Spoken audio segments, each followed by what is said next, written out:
The president often talked about hope and change, but the younger generation of America is not seeing it, even though they voted for the president.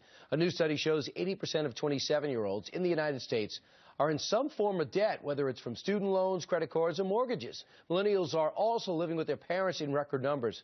So why is the younger generation seemingly in so much trouble? And do the president's policies have anything to do with it? Let's ask someone who probably knows. Katherine Timpf, a reporter with campusreform.org.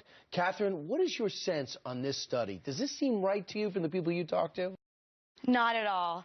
Basically, it's almost impossible for a young person to really be independent. They go away to school. I talk to a lot of college students who are so excited and have all these big ideas, only to have to go back home and live with their parents in the same bedroom with a diploma on the wall reminding them of their debt. Yeah, they say 54% are making less than $25,000 a year. Here's an example of a recent study. It shows 80% of the 27 years old are in debt, but 42% are now living with a spouse or a partner. 23% are living with their parents, 19% living alone. In terms of back home with your parents, that's an increase of 36%.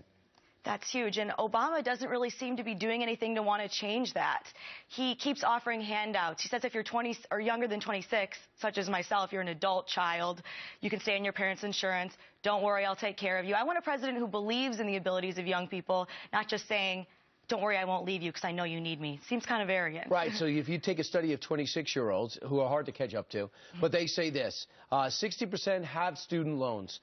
You have 54% making less than $25,000, and 13% not working at all. That last number is the most disturbing because you could be making a low salary, but if you're on the right career path, that's okay. Definitely, but it's only going to get worse with Obamacare.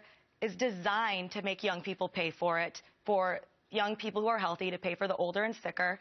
And we have 83% of elderly own a home, 23% of 26-year-olds live at home, plus all of the debt that young people are going to have to pay for. Unemployment is not going to go away, especially if we hike the minimum wage. Student loans, he's made tens of billions of dollars off of student loans. All of these policies are just hurting young people over and over again. Right. So if you have that high number not getting on track, in the big picture, do you feel as though that money will go to graduate school because of that and are choosing to stay in education because it seems kind of scary out there? It seems so, and then there's just more and more debt added. Basically, the more you get the federal government involved in student loans, tuition rises, more and more people are staying in school, and they don't have money to stay in school, so they're just adding more and more student debt. It's going to be getting worse and worse, I think. So many, if you see, you have two things. The health care program needs young people to pay into it.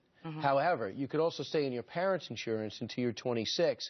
What have you discovered, unofficially or officially, with campusreform.org? Are many choosing to stay with their parents and stay on those plans? I've talked to a lot of students who can't afford, their parents can't afford, rather, to keep them on their plan. A lot of these students had student health insurance through the colleges, and guess what? Those plans were canceled because they weren't compliant with Obamacare. All right. Some ominous findings from the next generation of our workforce. Katherine Timpf, thanks so much. Thanks for having me. All right. 13 minutes out before the